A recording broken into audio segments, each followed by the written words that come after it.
Andy McNamara with you for Chat Sports, the Cleveland Browns Report. Make sure you click subscribe on YouTube right there so you don't miss any of the Cleveland Browns action. With John Dorsey in charge, folks, it's never a dull week, never a dull moment. The Dorse is wheeling and dealing again. Emmanuel Ogbah is out, being traded to the Kansas City Chiefs for safety Eric Murray, who Dorsey, while he was GM with the Chiefs, he signed him in the 4th round in 2016.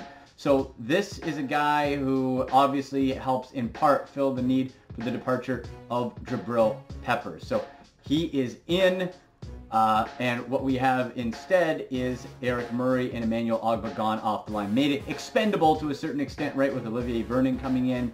Also a very deep draft at that position. And Ogbah never really delivered the numbers that people wanted or was expected. And Myles Garrett last year, before the draft, he made the case, he said publicly, he's like, don't draft Bradley Chubb, the other pass rusher. Ogbah can do it. The Browns went with Ward instead for cornerback. Not for everything that Myles Garrett said, of course, but they made that decision. Ogbah off the edge just couldn't penetrate. Good against the run, but even when you moved him inside, was not getting the penetration needed. So they moved him to a Chiefs defense, which is pretty weak, and now they're able to do that. Now, the thing is, you have that trade, you get Eric Murray back. That became even more essential because earlier in the day, we had the Browns released Derrick Kindred, who's safety, and wide receiver Ricardo Lewis, who was on injured reserve all of last year. So with the release of Kindred, the Browns had no strong safety. You had Demarius Randall, and that was it. So if you look at Derrick Kindred's numbers over his Browns career, drafted in 2016, a good solid player, really tough, hard-nosed playing, but was not a starting caliber guy. Had a chance to beat out Jabril Peppers last year and couldn't. So what I see for Derrick Kindred is replacing him with Eric Murray. You get Eric Murray as somebody who is above a Derrick Kindred, but maybe below a Jabril Peppers, and now that opens up safety options to the Browns in the draft, which we went over on last week's Cleveland Browns Report, where we were looking at some other free agent options. I like trade Boston myself, but via trade, they went with Eric Murray. And now what you can do is start to look at, okay, is it Jonathan Abraham, one of the other guys we went over as safety options in the 2nd round, or below that? So he's gone. Derrick Kindred, good player, would have liked to kept him, but if John Dorsey felt the need to go otherwise, that's fine, and Eric Murray can fill in the gap and you try to upgrade during the draft.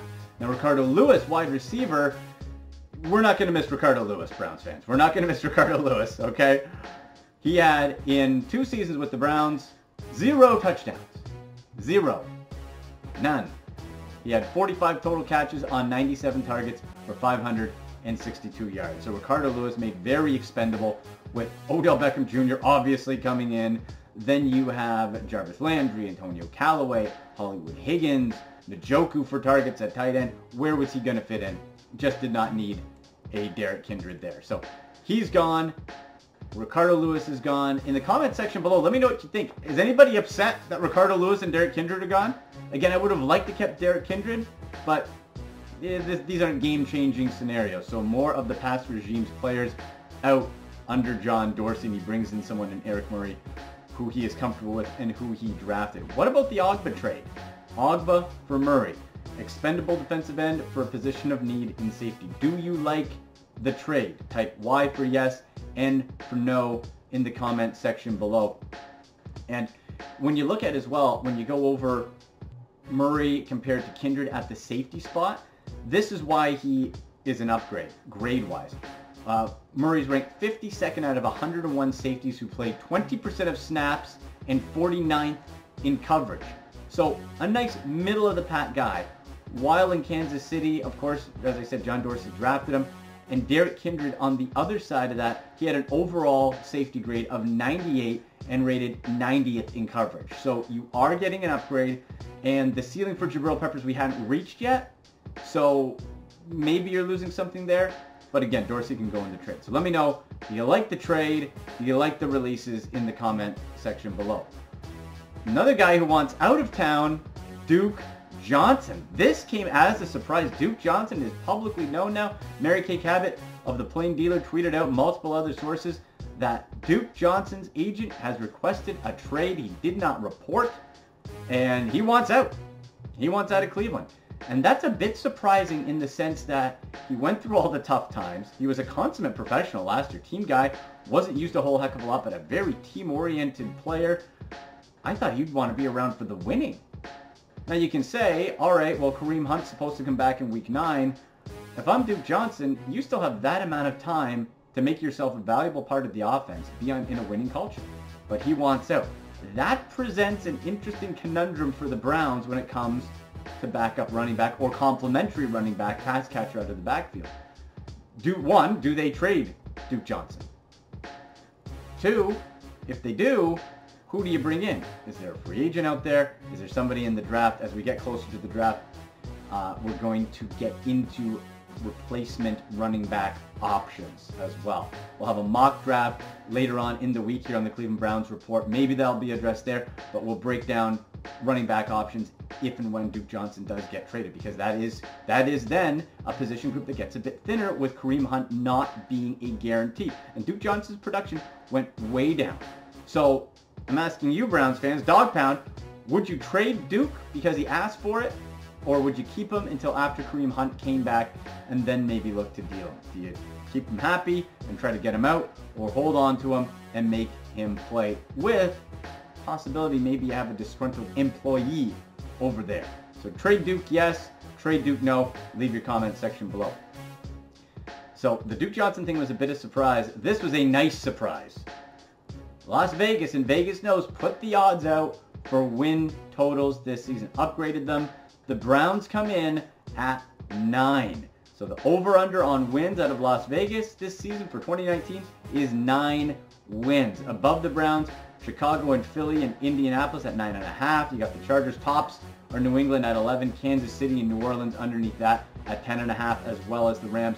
Below, or tied with Cleveland, are the Pittsburgh Steelers at 9. How do you like that spot for the Browns? If you're going to Vegas, right, we had a Vegas poll about the Browns being the favorite to get Odell Beckham Jr., and we said Vegas knows then. Vegas knows. The Browns did get him. Would you put some cash on the Browns getting over or under 9 wins? For me, I'm taking the over. That 9 mark is, boy, that's a scary mark, because I could see kind of maybe a 9-7 if things don't go great, but you could still maybe win the division with that or get close to a wild card spot. I'm feeling 10 or 11 wins this year, though. So I'm taking the over. I'm a little nervous. That 9 number is starting to get a bit high, but we can't play scared anymore as Browns fans. You got OBJ, Baker coming all out with Myles Garrett and Jarvis Landry at that press conference.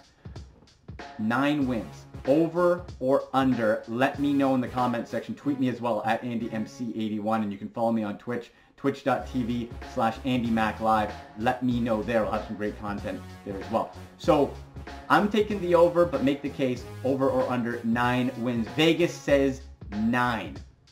And how about Odell Beckham Jr. feeling good in the land? OBJ in the Dog Pound. I loved his press conference, his quote. When he said this, Browns fans, you got chilled. I know I did. Odell Beckham saying, I think this moment is gonna be more iconic than we all realize right now. That to me says, let's go. If you're a Browns fan, you want the season to start now. Odell Beckham Jr. coming in the comfort level. Speaking of the love he has for Jarvis Landry in that group, really trying to represent a unit there. A unit as a force going forward with Freddie Kitchens. So for Odell Beckham Jr., does he lead the Browns in total receiving touchdowns this season? Yes or no? And if not, and if you type no, who will? Because with Odell Beckham Jr., we know he's going to be a #1 target. We know all the eyes are going to be on him, and that helps free up the likes of a Jarvis Landry and Antonio Callaway, maybe even a David Njoku at tight end. Do you feel Odell Beckham Jr. will lead the Browns in receiving touchdowns in 2019? Yes or no? Type that in there. Also, uniform talk. We've been begging for new uniforms for the past 5 years since the new ones came out. Well, in 2020, new uniforms are on the way. Owners Dee and Jimmy Haslam said, quote, "There'll be nothing fancy. We're set to unveil new uniforms in 2020.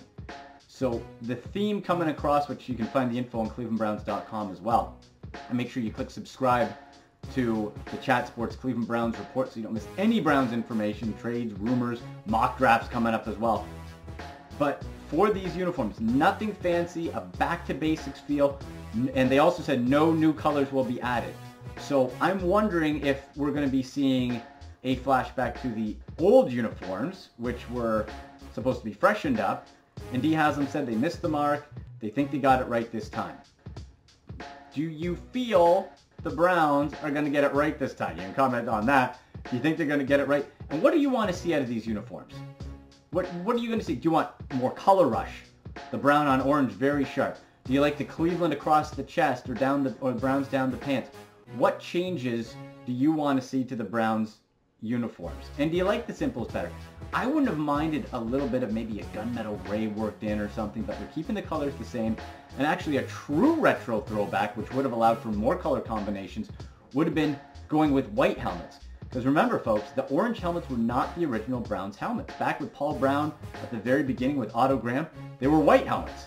They were all white. You go to the Pro Football Hall of Fame, check it out. You'll see Otto Graham's helmet, all white. Later on, they went to the orange with the stripe. So how do you feel about the Browns' new uniform possibilities of being, quote, keeping it simple and back to basics and nothing fancy? Do you like it? Do you not like it? What do you want to see? I'm interested in hearing from you about that. Later on in the week, again, we will have a mock draft. The first one, as we get ready, we'll start from the Browns' second round. We'll have mock draft simulators and see what I think, see what you think about the Browns draft picks and where they go and what positions and needs, what players are available at that point. So lots of cool stuff coming up on Chat Sports. Make sure you click subscribe on YouTube and don't miss any Browns information and news, trades, rumors, mocks, and all that good stuff. I'm Andy McNamara. Make sure you follow me on Twitter at AndyMC81 and twitch.tv/AndyMacLive. We'll talk to you soon.